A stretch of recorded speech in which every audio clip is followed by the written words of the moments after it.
Smack talking where the legends live and the rookies get schooled in law.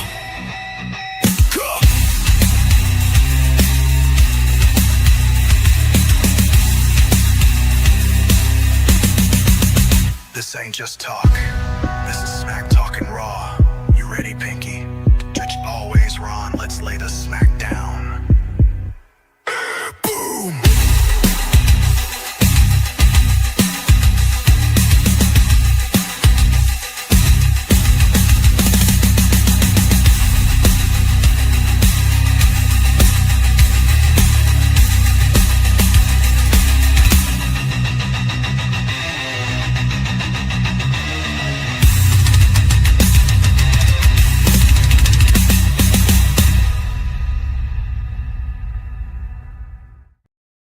Man, that drum solo hits. I love it. Welcome to another episode of Smack Talking Raw.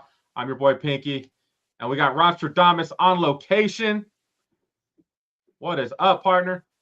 I'm here in Michigan, baby. I feel like that's almost something like Trick Willie would wear. Got a little all white. You wait till I get my feathers unruffled, my friend. I'm ready for it. Oh, and some lemon pepper steppers. Let's go. Man, I'm going to tell you right now, Pinky, whenever I hear our theme song, I look at a lot of podcasts and I listen to a lot of shows. Ain't nobody breaking it down like our music is. So if you don't do nothing but listen to the intro and the outro, we'll listen to the midtro too. But you want to make sure that you don't miss nitro because we put nitroglycerin on this one, my friend. Good job. Oh, buddy. I love it. How we feeling? We feeling better? We good? Man, you know what? Yesterday I was pretty exhausted because I flew from Colorado Springs to Atlanta and then Atlanta to Michigan with a 2-hour layover in Atlanta. And man, that was like it took 10 hours to get to where I was going. And it's just one of those things to where I was exhausted, but I couldn't go to sleep. My normal bedtime is 12 o'clock. So my body's natural clock would not go to bed till 2 o'clock here on the East Coast. So long story short, we're a little tired, but hey, there's medicine for that. that there is. I'm not looking forward to that. I got a all day, like I'm not even joking, like an all day flight coming up in 2.5 weeks. So it should be fun. All right, buddy. I got a jam-packed show for you. I got a lot to talk about, and at some point in the show, you're gonna get a Pinky rant today. Ooh. Because there was something that I'm gonna let mine stay down. Okay, go ahead. Do you? There was something that pissed me off, and when we get to it, you'll know. You'll know. Here for it. I didn't want to forget. So I know sometimes when we get rolling on the show, we'll talk so much WWE that we'll forget AEW.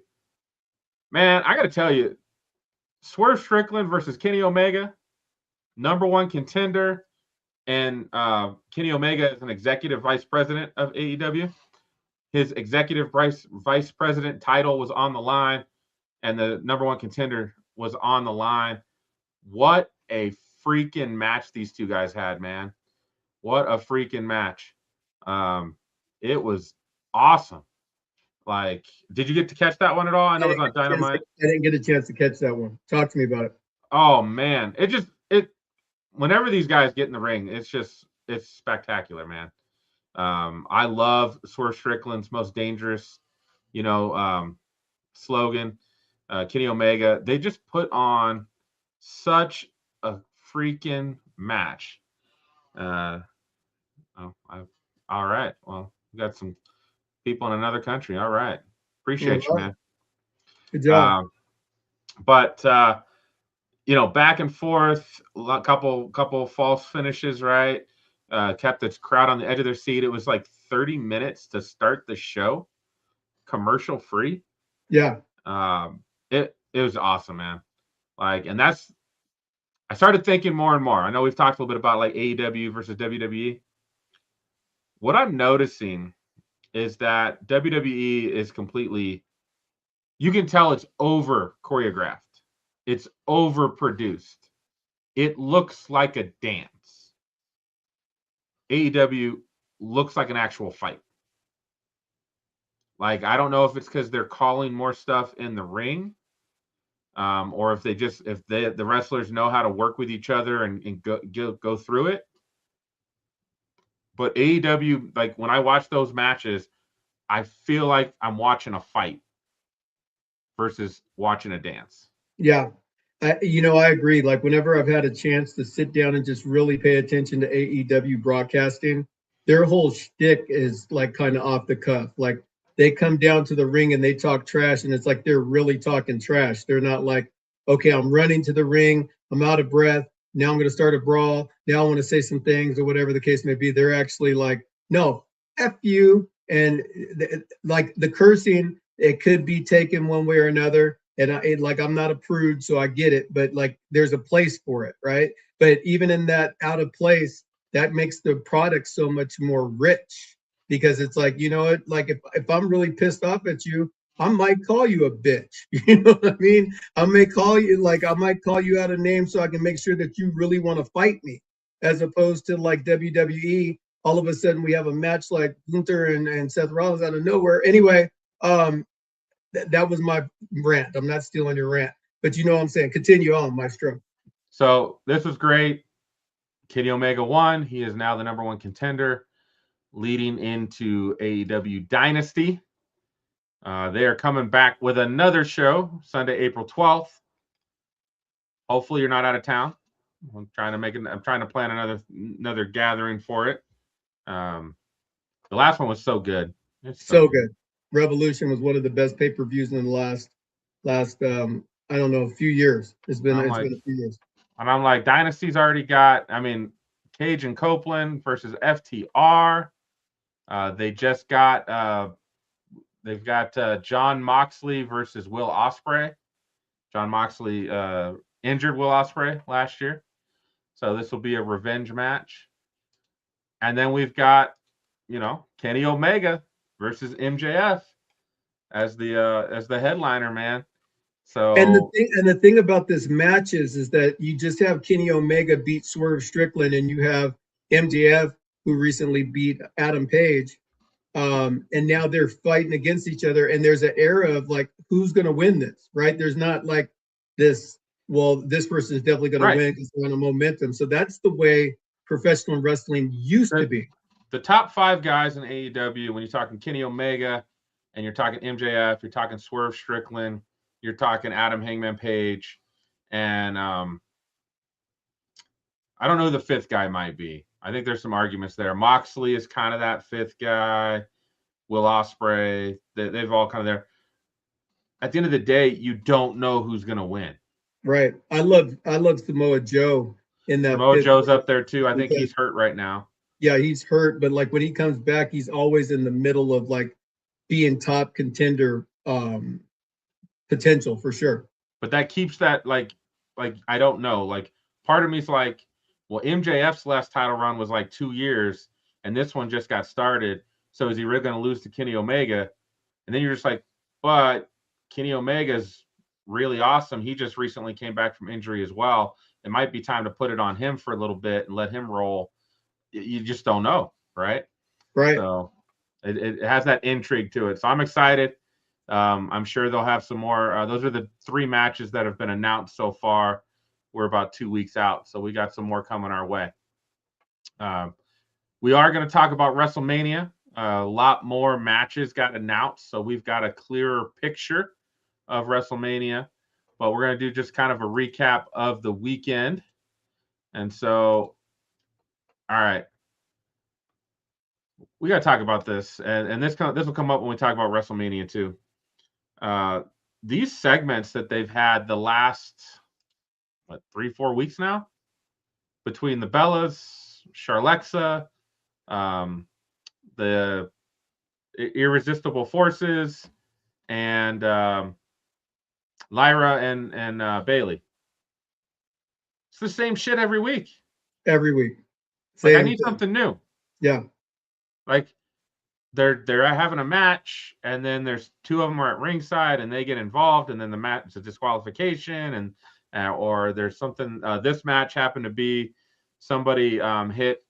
I think they hit Alexa, and Alexa got kind of knocked out. I think Lash Legend may have done it. knocked her out, and then Brie got the pin.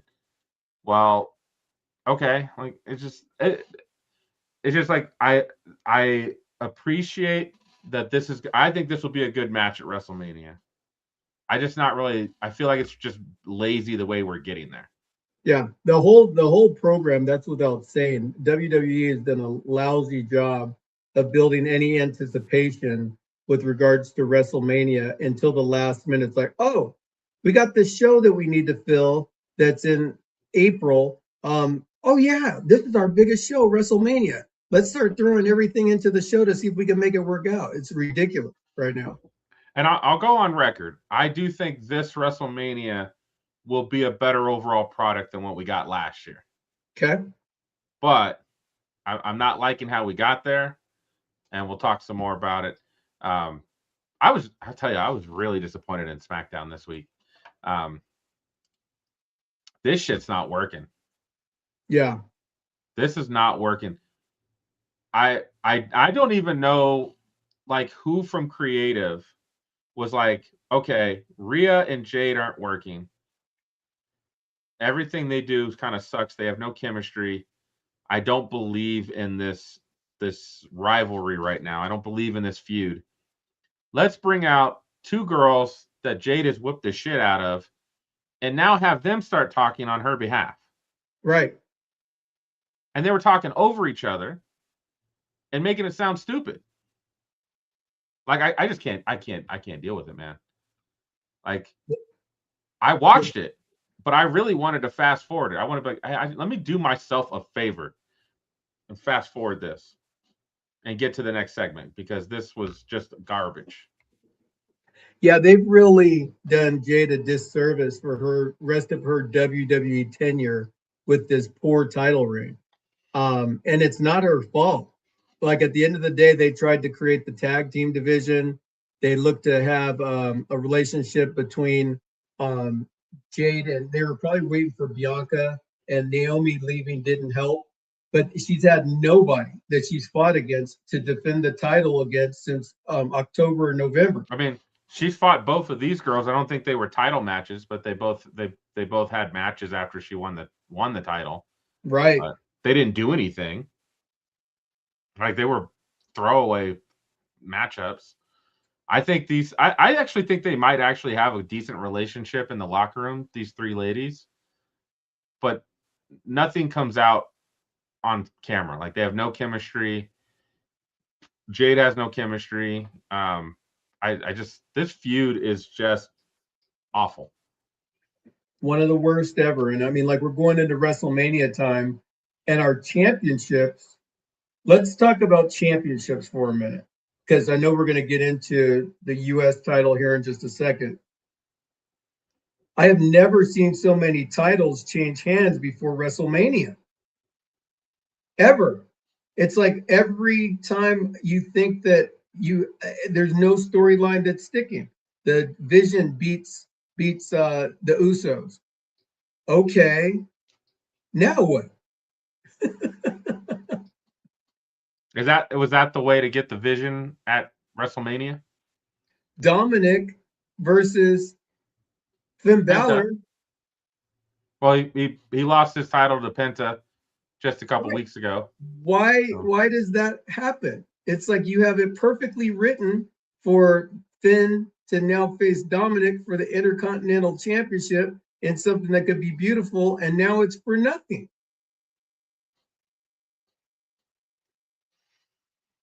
The Wyatt Six. I mean, I could talk about, like the MFTs. I could talk about all these different things. But it's just like as great as WrestleMania has become as far as like on the surface now of being a preliminary event of the year. I also see it being like it could go one way or another. This could be like you're in Hawaii, like, whoo, glad I'm over here soaking up the sun in Hawaii as opposed to being there drowning in my sorrows in Colorado, being an alcoholic, you know? I never drink that much, Ron. That's been on video. as I'm drinking beers while we're doing that. Let's move. I did find something though that's really cool. I found a non-alcoholic beer that I like. Oh, okay. Yeah, so that actually is a thing that happens. So I don't have to miss out when we have our things now. I can actually be drinking, and in my mind is like this tastes like beer, so I should feel something. So it like starts going through this weird like transformation of like I'm turning non-alcohol into alcohol in my body. So Okay. Okay. I can dig it. All right, buddy. We had Jelly Roll get his first victory in the WWE. Congrats, Jelly. Congrats. Um, I thought this was fun. The Kit Wilson. I actually liked Kit Wilson still doing a little bit of poetry before the match. It's fun. Um, I don't take. I mean, Jelly Roll's no Bad Bunny, but he's not awful in the ring. yeah, So I just think that they built Kip Wilson up, and Kip Wilson is just like he's died a quick death, in regards to his popularity and everything, because he was like happening, and now he is totally well, jobber. well, you had that, and then Danhausen stole his gig as well. So he was the comic relief, and now he's just the relief.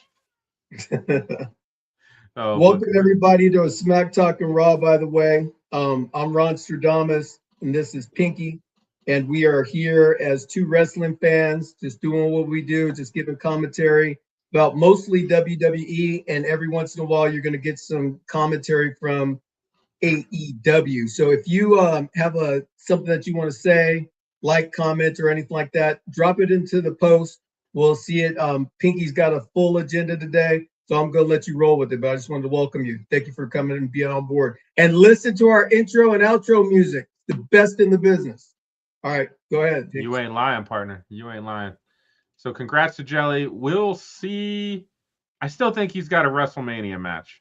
He's got a full summer tour with Post Malone. So SummerSlam ain't happening this year. But I think WrestleMania he can get down with. So he will have some part of WrestleMania, even if that's maybe the main event with Randy Orton and Cody Rhodes. Maybe he gets involved. Oh, maybe he's the phone call. I didn't think about that. I didn't think about that until right now. Is maybe he's the phone call. Now you started to talk about this for just a sec. Kudos to Carmelo being the absolute SmackDown workhorse and just putting on fantastic matches every week with whatever opponent came out. I can't say enough for just every time his match came on, I made sure to put my phone down and pay attention. And not everybody can do that. He's an incredible performer, and I really feel like as a performer that what the U.S. title needs for a little bit is they need to have some rivalries. They need to have Right. like in between, like if Carmelo's losing his belt to Sammy and Trick Williams happens to win or whatever happens, they need to have a period of time where whoever's champion needs to be in an embattled feud for a little bit, then come back to the thing, because like Carmelo beat a bunch of people in order to keep his title until he lost to Sammy, and I don't remember anybody that he had anything except for Ilya Dragunov. I know that he had a time where they had a great battle with the belt and everything like that. But aside from that, I don't remember anybody else that he fought. Yeah, I'm trying to remember. I mean, I think he fought Axiom, I want to say. I think he fought Ray Phoenix. He did fight Ilya. I think he fought he did fight or maybe it was Ilya that fought Ciampa before he left. They gave him one last good match with Ciampa. Somebody got that match with Ciampa. But yeah, it's been guys, but there's no him and Ilya, because of their respect for each other and their really awesome matches. That's the only thing you kind of remember about this. Yeah. But I did appreciate Carmelo always came out and gave the crowd a great match. At the end of the day, and we'll talk about it when we get to WrestleMania, this shit just makes no sense to me. It just makes no sense to me. So, congrats, Sammy. You won the U.S. title again, and I got a feeling I know why, but I still don't like it.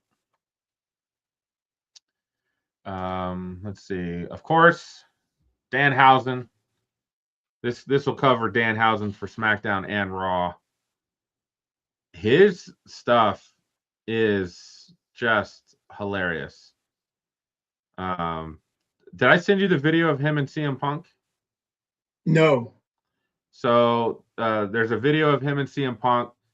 Punk is doing his autographs, right? The autograph posters.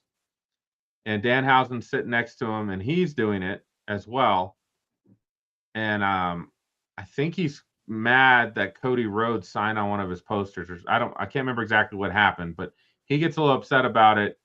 And then you see CM Punk come over and throw $20 at him and says, "Leave me alone. Don't curse me. Leave me alone." And walks away, which is funny. And I think he called him Cola Phil this time. Danhausen's name for him from AEW is Pepsi Phil. Pepsi Phil, yes. And I can't get enough of Pepsi Phil. I think Pepsi Phil is a fantastic name for CM Punk because it's got that air of Phil, which nobody calls him but his friends, and then Pepsi, which I hate Pepsi too. So like it's a whole thing. But well, Pepsi it's Phil, it's for his tattoo on his arm. Right. So Danhausen, great. Couple stuff from SmackDown. He had a couple bits on Raw. This guy hasn't even wrestled yet. He has the #1 T-shirt in the company. Yeah, he's kind of become like the Santino Marella of this era. He's got a shtick that's working, and when he gets in the ring, hopefully that'll like one of the things that I was envisioning is that Money in the Bank, right? That he's in the ring and he's in the match, and all of a sudden he puts a curse on everybody in the match, and they're all stymied or can't do anything, and he gets the belt, whether he's in the match or excuse me, he gets the briefcase whether he's in the match or not.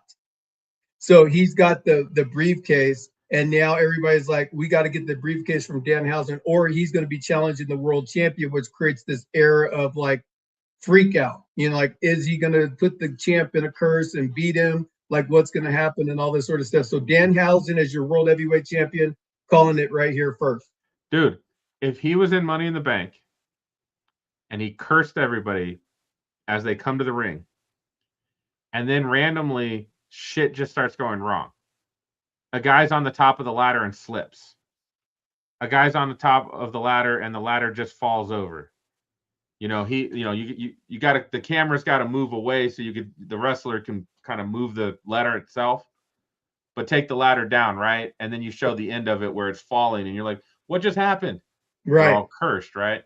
So yeah, that'd be fantastic. That's a great idea. That's too good of an idea for creative, but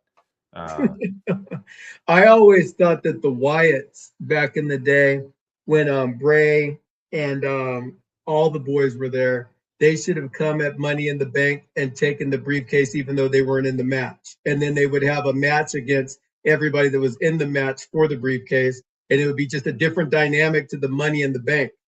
But again, I haven't been hired by WWE to give my ideas, so I just randomly throw them out here on our podcast on Tuesday afternoons, and hopefully one of them sticks. You haven't been given that job yet. But the Anybody that's watching this, if you got any connections, you let them know, because I got some good stuff. Did you see this match? I can't see the picture. It's Tiffany Stratton and Julia. Oh yeah. Yes. Man, this was a bad match. Very bad match. They have such bad chemistry with each other. Oh, it was awful. And then this move right here, Tiffany doing a swanton, and completely misses. Misses. The rumor is that Julia peed herself when Tiffany hit her straight on the stomach. My wife even was like, "Oh, that don't look right. What happened?" I was like, "Yeah, she's actually supposed to go a little bit further, and her butt is supposed to hit her arm on the other side, not land straight on her stomach." Right. So yeah, this was bad. For a moment, I was like, "Oh, this will be a match at WrestleMania." God, I hope not. Yeah. I hope they cancel any thought of that. Yeah, I just don't like. I'm bad. starting to get to the point where I'm looking at some of the wrestlers that are not currently on the WrestleMania card, and I'm like, I don't see a position or a place for them. They're not going to have 7 matches with women in it. Well, that might be true. There's it is an extra hour both days, so there is extra time to get some extra matches, or there's time to make the normal matches longer. In this case, one or the other. We're gonna have more matches, or the matches we have will be longer. So, but prayers to Julia. Hopefully she recovers, and hopefully they can get shit worked out, man. Yeah, for sure. Poor Matt Cardona. Kind of rooting for this guy. He's been eating shit since he came back. So I'm kind of rooting for him to get maybe that U.S. title run. Maybe get into the picture, world heavyweight title picture, maybe. Undisputed or whatever it is. Yeah, what I'd like to see is Randy Orton win the title and then have Matt Cardona on the backside be a challenger to him. Oh, buddy, I can already tell you what's going to happen. You want to know? Come on. So Randy Orton's going to win. We'll talk about it. And then Trick Willie going to beat him down the road to take that title. It's happening. Oba and Trick are going to be champs sooner rather than later. And if I remember right, Randy Orton's had some moments with Trick. If I remember right, he bobs to Trick's music when Trick has come out. Yeah. So that's what I'm thinking. I'm thinking SummerSlam or down the road, Randy Orton gets beaten by Trick Williams for the title. We'll see. We'll see what happens. All right. We can now move to Raw. Were you a little shocked by this? Yeah, I was actually. Did this work, Ron? I was curious what your thoughts were. It came so out of nowhere. I think there was a shock factor that didn't hit with me as a person that was watching it, right? Like I'm watching the whole thing go down, and Stephanie, she's notorious for that, but it's like, I don't know. It was something that was done on Raw from a SmackDown character. So it's just one of those things to where it didn't fit. I kept thinking back and like, man, you guys were so friendly on your podcast. And then I kept thinking that the way that they did this, of her trying to be like a friend, and I'm concerned, but then I'm also a bitch. I would have like had her just come out and be a complete bitch. Yeah. Like, give me old heel Stephanie from the go, and I feel like that would have played better. I mean, the way she played it is like, you don't know this guy. This guy is off the chain. He's a lot worse than he used to be. Now he's more desperate and all this sort of stuff. I get that. You got to wake up. I just like, again, it was just another thing thrown together by WWE to get a shock value. Stephanie McMahon being in the ring, Stephanie McMahon slapping Cody Rhodes. And what's that going to do? What is that going to do? Is that Cody going to turn heel? Oh, that's what everybody wants, right? So I don't know how it's all going to lay and play out, but what I do know is that it didn't really register for me. I'm going to tell you this fact right now. Cody Rhodes does not turn heel until Joe Hendry is WWE champion. Which will make you cry. But Joe Hendry better not ever be champion again. I can't. He's the current baby face that I could see as like leading the charge. The kids are buying his merch. Everybody loves him. If the yes chant can get over, Joe Hendry can get over. Okay, and then Cody can turn, because I feel like they're almost the same character in a way. Blonde hair, their build is about the same. You know, I think Cody's a little more athletic than Joe, but I feel like they're very similar babyface characters. That'd be a good time to turn Cody, and then you still have a baby face that can be the good guy, right? Man, I hate Joe Hendry. I know, and I love it. I love I it. hate Joe Hendry. I hate him with everything that I am. When I think about Joe Hendry, I think about him coming out at WrestleMania 41 last year and getting squashed by Randy Orton, and I just want to see more of that. It's no Joe Hendry. Joe Hendry's coming, baby. You just wait, and I'll be singing, I'll be clapping, I'll be waving my hands side to side. Yeah, buddy. What do you think about that? How do you like them apples? Oh, apples, apples, apples. I don't like them apples. The Usos take on the Vision. I gotta say this from the start. That Usos theme song was straight garbage. Like who? Like I want to be in the room when the guy who produced that came to the Usos and said, "I got a new track for you boys. Are you ready?"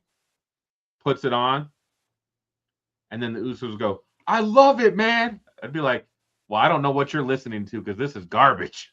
Right. It's just God, me, Oos, day one. That was sick. You know what I mean? It's like that was sick. The stuff that they came out with yesterday was that's why they lost the titles, because they didn't have no rhythm. They have no rhythm. Really quick match. I will say I did love this spot when they superplexed Austin Theory through the table from the top rope. Yes. I was digging that. I was like, oh snap. The rest of it, it just went too fast. Like this was a really quick street fight match. Yeah, it didn't have any depth to the match at all. It was one of those matches that it's like it happened. There's a title change. I'll probably never really ever remember. The Vision versus the Usos should be one of those matches that's kind of like the Midnight Express and the Rock and Roll Express from the 80s.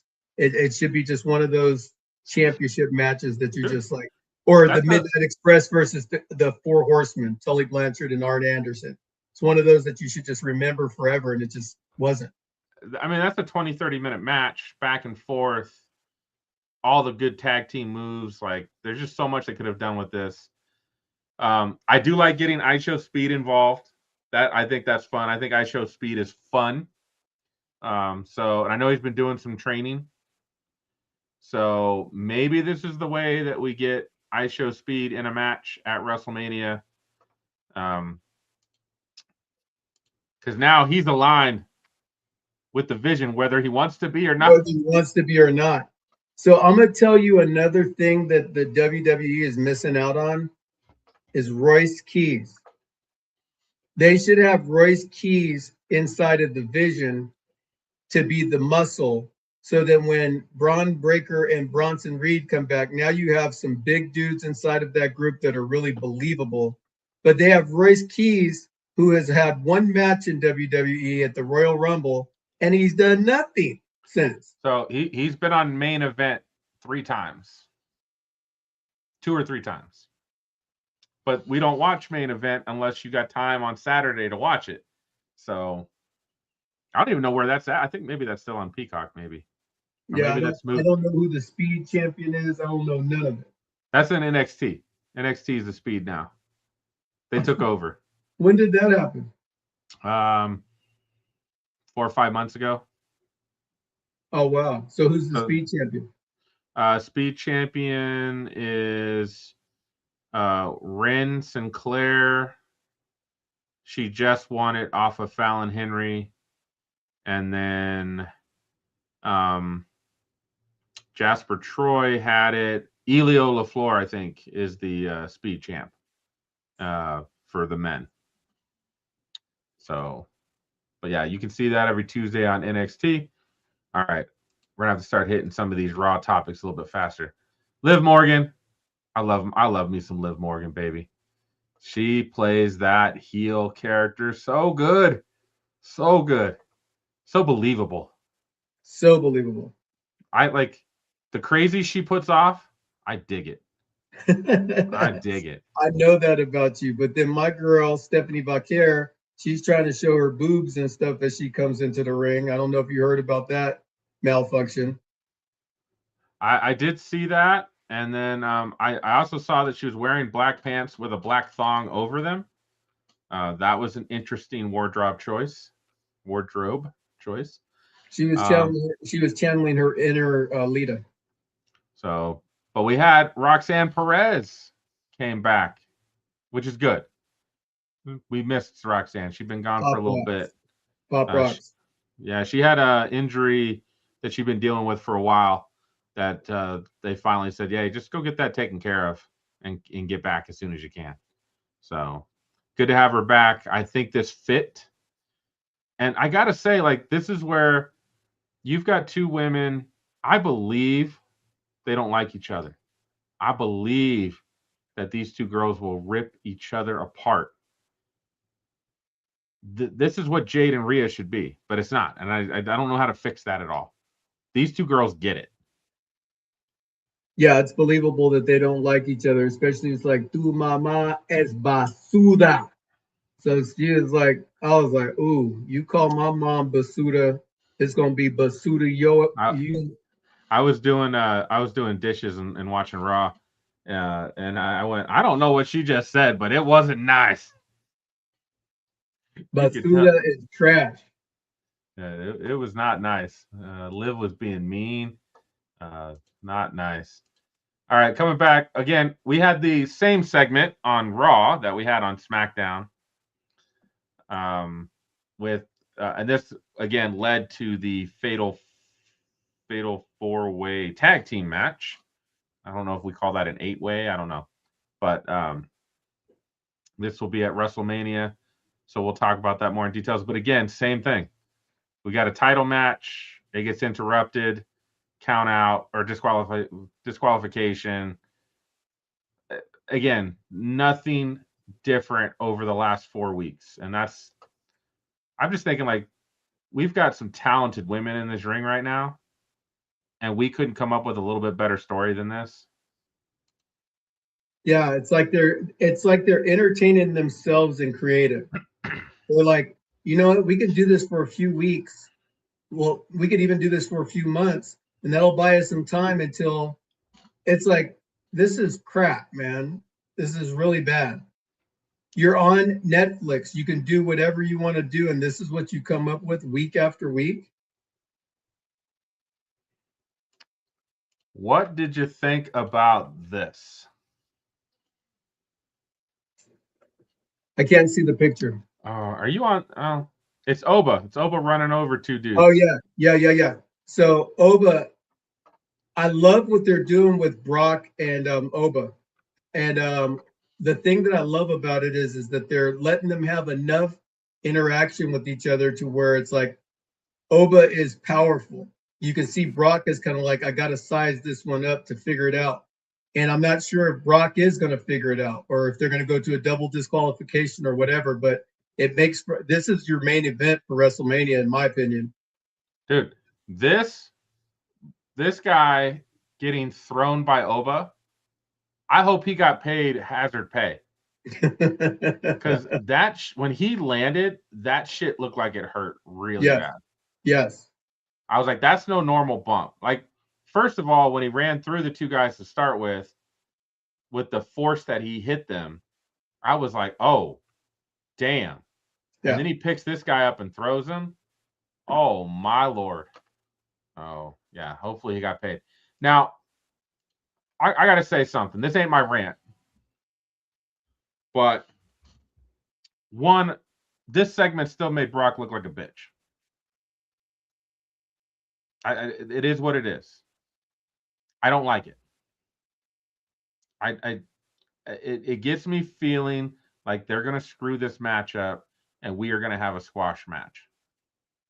And I don't think that does anything for Oba, and it sure doesn't make me care about Brock's retirement match, right? Because I know he's going to lose again. So I just don't like the way this is going. What I really hate about this is we have multiple segments. Liv and Stephanie. You have Brock and Oba. You have why am I drawing a blank? CM Punk and Roman Reigns. They're all attacking each other. Did Triple H come out in any of those segments? So why the hell is he in this segment? When there's not even as much going on as there was going on in the other segments. You're right. To me, this made no sense at all, and it drove me nuts. My wife was like, "What are you so angry about?" And I was like, the head guy of WWE just got in the ring to split these two guys up who hadn't touched each other yet tonight, when there's multiple other people feuding and fighting, that he was nowhere to be seen. Adam Pearce was at the ring multiple times last night. Multiple times. Why is it this moment? So that's where if I just, again, it didn't make sense to me. I don't know why he's in the middle between them. I don't know what purpose that was serving. Besides, again, to continue the Brock looks like a little punk. Just a little bitch. And it's like, what is that helping to serve, having Brock look weak? Oba Femi should beat a strong Brock Lesnar. A Brock Lesnar that's like, you can't beat me, fool. You know who I am? I'm Brock Lesnar. And he beats Brock Lesnar clean, or something happens at WrestleMania to where it's not clean or something like that. And maybe they have a three-way with him and Gunter and Brock Lesnar. I don't know. But at the end of the day, I just know this, that you're right.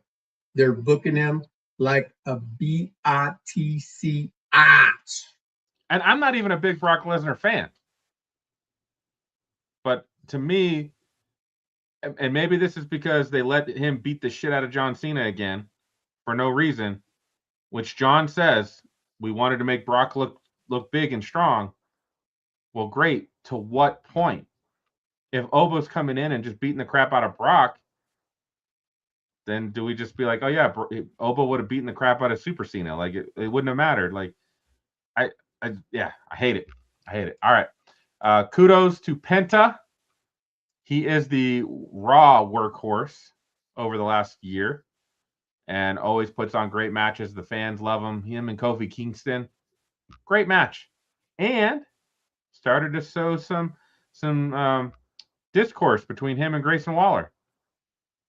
So we might be having a new member of the New Day join soon. I got a feeling it's possible. All right. Seth Rollins attacking Paul Heyman. Yeah. Nothing brings us. My wife does not like Paul Heyman. Mine doesn't either, and she doesn't even watch. She's like, I do not like that guy's voice. I don't like what he says, what he does. I was like, honey, I don't either, but he's a great actor. Like, I was like, I will say this thing about Paul Heyman. If it requires him to take a chair in the back, he takes a chair in the back. It takes. Yeah. If it takes him getting punched in the face to get the emotion across in this scene that they're working, he will do it. He does what needs to be done for the business. I love that about Paul. Yeah. That's why he's a Hall of Famer. Now, I liked this. I liked Seth Rollins sneaking up from behind when his music's playing and cracking him with a chair, which I then said, honey, that's how you hit somebody right. And she was like, really? I was like, yeah, we'll have to try it again sometime. My wife thinks it's crazy. It's like, I just want to feel what it feels like to get hit with a chair. You know, all the wrestlers do it. I want to see it. Now, I don't know if I want one of my best friends who can actually swing a chair really hard to hit me. Actually, you would, because your wife has no context of it, right? There's a little bit of it's like, bam, and be done with it, right? Not, I don't want to hurt you or whatever. When she hit me in the wrong spot. She hit me in the back of the head. Almost gave me a concussion because she missed. I was like, honey, my back is pretty damn big. I don't know how you missed this target. It's a pretty big target.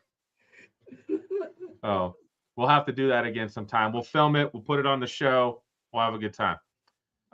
So I loved this part, but I hated, and this is my rant, I hate this almost more than anything I've seen in the last year.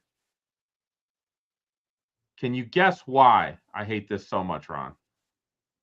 Because it makes no sense. Makes no freaking sense at all. Now, can I believe that for some reason Gunther wants to go after Seth Rollins? Sure. Gunther can go after whoever the hell he wants. He's the ring general. He's the career ender. He is the man. And I love me some Gunther. Love him. We talked about it, I think it was last week, that kind of getting scared that Gunther had nothing to do. Yeah. At WrestleMania. And I was worried. Now he's got something to do. And I think this will be a good match. But this felt so much like we were hoping Braun Breaker would be healthy by now, but he ain't gonna make WrestleMania. We got to pivot. And so they pivot to Gunther. With nothing. You know, it's like when I think about it, there's a lot of different things that they could have done with Gunther that was a lot better than this. And some of them, when I'm going to make a recommendation of, aren't really like big buku matches, but you could have had Gunther versus Ludwig Kaiser, El Grande Americano. He wants that match. Yeah. That's one of his, that's his best friend. Yeah, on the grandest stage of them all. Let him like demask Ludwig Kaiser. Like let him take the mask off of him. But what's happened is WWE panics, and then all of a sudden they start throwing stuff against the wall to see if it sticks. And so in this WrestleMania, like last year, if you remember, so let's go back over last year's WrestleMania. We had a couple of matches that were outstanding. We had the women's triple threat match, which was outstanding. We had amazing. That was outstanding.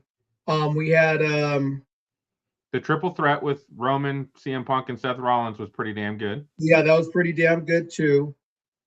And let's say that's it. That was really it. Well, this year we have a lot of heavy matches, but there's no buildup, man. You're having Seth freaking Rollins fight against Gunther at WrestleMania, and there's like all of a sudden Gunther comes out and he starts beating. You know what needed to happen in this segment? This happens. He chokes Seth out. He points to the sign, and then he goes and picks Paul Heyman up. He helps Paul Heyman up. Paul Heyman is smiling. I got you. Seth Rollins. You're screwed. Right? Then it makes some sense. Gunther's aligned himself. Paul Heyman was able to talk Gunther into aligning him with Paul Heyman. It doesn't have to be the Vision. Just like Paul Heyman's the advocate for Brock Lesnar. Right? It's like Brock Lesnar isn't the Vision either. Yeah. Now, if they had connected that, and then somehow they let Seth Rollins beat Gunther at WrestleMania, and Gunther is pissed off at Paul Heyman and goes and attacks Paul Heyman, and then Brock Lesnar is like, no, that's my guy, and now we've got a fight at SummerSlam. Dude, that's like WWE 101 right there. What is happening? That was excellent. Just connected, right? Yeah. Because this isn't connected. Gunther has nothing to do with Paul Heyman. He really has nothing to do with Seth Rollins. He has no reason to want to beat the crap out of Seth Rollins that we know of. right? That's why this segment just didn't make sense. And it was a complete. Maybe they're listening to this show and maybe they're going to come up with that is brilliant. We've been looking how to fill in that hole and Pinky just gave it to us. So all the credit to Pink Dog right there. Pinky. Clip it.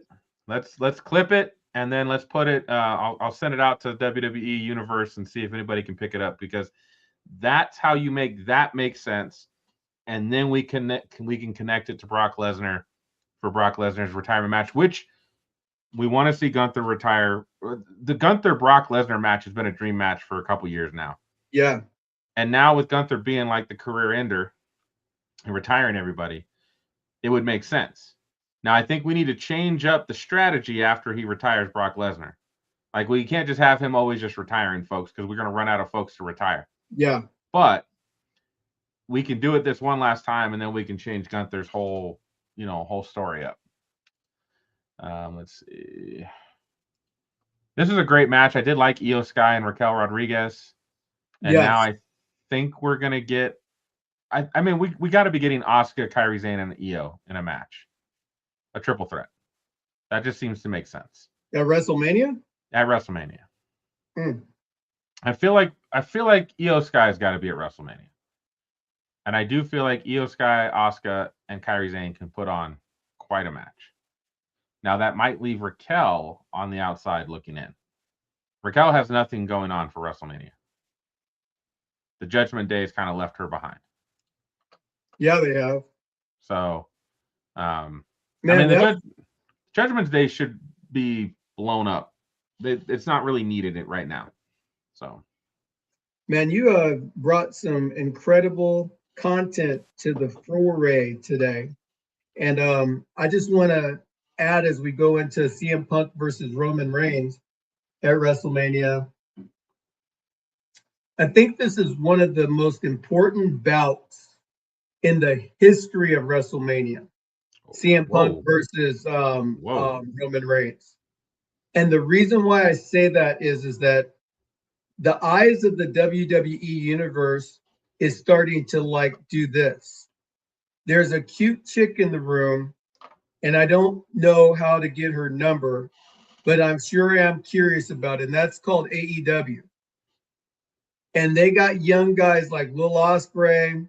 They got young guys even like John Moxley. They got young guys, Claudio Castagnoli. They have all these guys out there, MJF, Hangman Adam Page, Kenny Sammy Omega, Guevara. Swerve. Yeah, you have all these guys. Bandito. You got all these guys and girls that are ready to put it on the line. Hungry. And if WWE goes in there and mails it in, you're going to lose a lot of fans, WWE, TKO, because you're trying to put on a big production in Saudi Arabia next year. And the biggest thing I can say to you guys is this. If this WrestleMania is as bad or maybe a little bit better than last year's WrestleMania, you're in trouble. So your two main events have got to deliver. You got to have CM Punk and Roman Reigns deliver. And right now in their promos and stuff like that, they've been okay, not great. They've had some great moments, but if you keep doing them over and over and again, it gets repetitive and it gets boring. So the one thing about this, especially this match in general, I feel like TKO wants that money, and the money's in Roman Reigns. Roman Reigns is going to win. Now, I don't know how long Roman Reigns is going to keep the belt this time, because he's truly, what is he, 4 times a year now? Being that part-time, like I really hate the idea of him winning the belt. But if he wins it and then he drops it, at SummerSlam to Oba, awesome. Or whoever. I would say Oba. I think they want to run with Oba, or maybe it's LA Knight or something. Roman Reigns wins here, but I don't think he can continue. But then that comes back to what we always talk about. Like, at the end of the day, I don't want to see a match where I know the outcome. But I feel like TKO is always going with the money, and the money's in Roman Reigns, no matter what. Roman Reigns puts butts in seats. He does put butts in seats. Now, I dislike him because he doesn't come around enough to make me care about him. It's kind of interesting because John Cena, when he was in that role, everybody hated him, but when John came back, he delivered.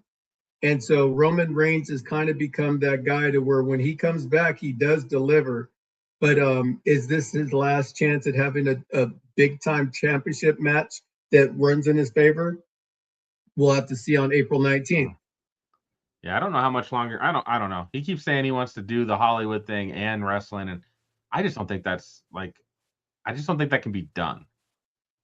You can't be a pretty good full timer wrestler and Hollywood at the same time. The schedules do not align. They do not align. They do not align. And I won't hate him for going and doing that. This was a good shot. I liked CM Punk getting his licks in. I like that. So I thought I wanted to show that. But as we talk about WrestleMania in Vegas, which again, coming back to, I feel like, and we talked about it last week, that's one of the worst decisions they made, is having it in Vegas for the second time in a row. All right. As we got a couple minutes left, quick rundown. We're not going to do our picks or anything. We still got a couple more weeks before then. But some of these matches are newly announced, so we should talk about it. This match, I will say it right now. This is the match I care the least about. Rhea Ripley's going to take that title and run with it on SmackDown. Bye, Jade. Bye, Felicia. And I have to disagree. I feel that Jade is going to win that title because there's still a story between Rhea and Io on Monday Night Raw. So I think that Rhea loses the title. She comes back to Raw pissed off, and her and Io get in it, and that's going to be their course for the next little bit. I know. I'm not sure I really am overly invested in AJ Lee and Becky. I love Becky. I do think Becky was Female Performer of the Year last year. But I just don't know. This was announced. You mentioned it earlier. Finn Balor versus Dominic Mysterio. Finn Balor has gone full babyface. You believe it? Finn Balor babyface. Now, if TKO wants to pay this off, he needs to come out as the Demon. Or they save the Demon for SummerSlam. They could save it for SummerSlam, but it's got to happen sometime. But what better place to have the Demon than Sin City? But Just saying. the big thing is that they're going to keep Finn and Dom wrestling for a while. So the payoff has got to be Dominic and Finn inside of a Hell in a Cell or something like that. I could agree with that. This was thrown together. We've got a ladder match, which Penta is great in ladder matches for the Intercontinental Championship. I don't know about you, my friend, but when I saw this and then I saw who was in it, I immediately went, oh, hell yeah, I am in. What'd you think? Yeah, I'm the same way. I think that this is a great opportunity for Javon Evans to win an Intercontinental Championship early in his career. I don't know if they take it off Penta just yet, but all of these guys are really great in the ring. And they all put on really. Dragon Lee, I think you could make an argument over the last 6 months. Dragon Lee has been one of the best things on Raw. That's true. He's put on some of the best matches, period, on Raw. So, Dragon Lee, Penta, Javon Evans, they all do some crazy stuff. JD McDonough is a solid technician. And then Rusev's the muscle. Interesting styles. I'm here for it. Yeah, I'm here for it. Good match. They talked about, we had the four-way with the Bellas, Lyra and Bailey, Charlexa, and then the Irresistible Forces. I will say, out of almost all of the matches, this is the one that I don't know who would win. Like, I have an idea, but like, to me, this is one of the matches I'm like, I can see them putting on Lyra and Bailey because they really carry the tag teams. I can see them putting it back on Charlexa. I can see the champs retaining. I can see the Bellas winning for the whole Bella legacy thing, right? So This is one of the few matches that I think not sure what's going to happen. Sami Zayn and Trick Williams. We talked about this a little bit. To me, this should be Carmelo Hayes and Trick Williams. And I would have loved Trick Williams to kind of step up to Carmelo, and Carmelo be like, "No, man, this is my show. I know you just showed up with your lemon pepper steppers, and I know you thinking you the big dog, but I've been doing this for years. This is my time." Right? And then they start fighting. I think we're going to get to that because I think Trick's going to win. But because I think that's the only reason why you do this. Yeah. Is to have Trick win. But I still think Trick and Carmelo just would have been better. Or I could see Sammy winning and have them be in the backlash match. Maybe Carmelo comes out and costs Trick Williams the match on accident, just like he did him. And they do a triple threat at Backlash, and that's where Trick Williams gets his crowning. All right. And then, I mean, Fatu and Drew McIntyre and an unsanctioned and everything goes match. I'm here for it, man. But I got to tell you, they need to unleash the Samoan werewolf. As he's become a babyface, they've kind of gone away from like when he would get thrown, like beat down and then jump up right away and then like shake like you can't take me down. Like he doesn't do that anymore. I need that back. I need that like that Undertaker rise where he just gets back up. That's what I'm looking for from Fatu. But this is one of the matches I love both of these guys, obviously. You know, I'm a big Samoan werewolf. I am contemplating when I might do a little wrestling tattoo and put a couple logos together, and Samoan werewolf will be one of the logos that I get. Okay. Guaranteed. Guaranteed. So super excited for that. Again, we talked about this one already as we finish up. Stephanie and Liv, like I'm so involved in this. And a lot of the segments they've had have been very short, brief. They have not gotten, it's been documented. They've gotten like a third of the time that Jade and Rhea's gotten, and yet they've told so much more of a story. Yeah. And maybe it's because they're just better. Who knows? Oba and Brock, as we said, this is going to feed families. This is going to be like, but I need this to be a true battle. I need Brock to beat Oba down for 10 minutes and then have Oba overcome and then take out the beast, right? Whatever they've been building right now to me is not matching the story that they should tell. I think that when we get into this, because we got a week, like we're kind of going into this a little bit early, but I like what you're doing.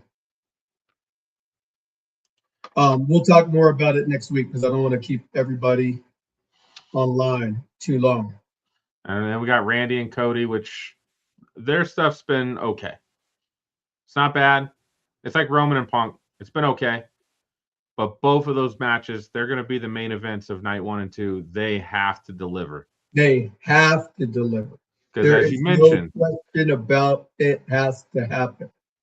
You know, you're in a committed relationship with WWE right now, and AEW is walking by looking fine with the booty shorts and the boobs hanging out, and you're just like, oh, just starting to flirt with them. And I tell you, if All In England is as good as All In Texas was last year, it's going to continue being a problem. AEW is literally now, again, I don't think it'll get to the point where it's like the Monday Night Wars, but they are a really good alternative to WWE right now.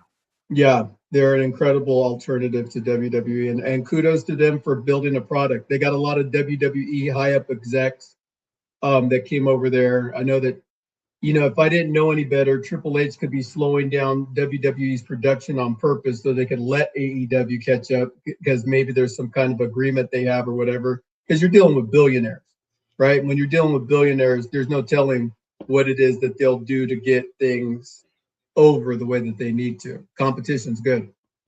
Competition is good, my friend. All right. Well, you know what that means, my man.